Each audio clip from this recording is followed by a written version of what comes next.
So we're obviously going to do shockwave therapy for your golfer's elbow. We'll start obviously where you've got delayed healing, it's been tender and sore, and obviously it hasn't progressed into the latter stages of healing. So I'm going to just start in this region, then move towards the bone with it.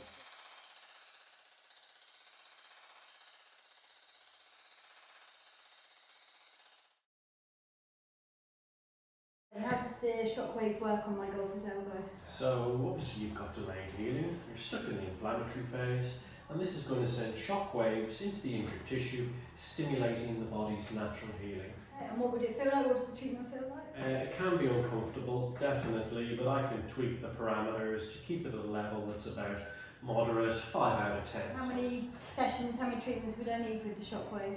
3 to 6, yeah.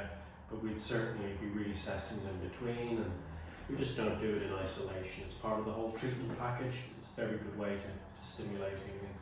And is there any reason I couldn't have shockwave treatment on an injury? There are some contraindications. If you have metalwork, for example, a previous joint replacement, if you're prone to easily bruise or have high sensitivity. So what other injuries can you use shockwave for? Yeah, any sort of tendinopathy in the body, so that would be Achilles, infrapatella, golfers and tennis elbow, and you can use them for tightness and trigger points in the muscles, so it can be useful adjunct to soft tissue work, acupuncture, that sort of thing, on a lower setting. Okay. Jeez. So during the treatment, what did that feel like?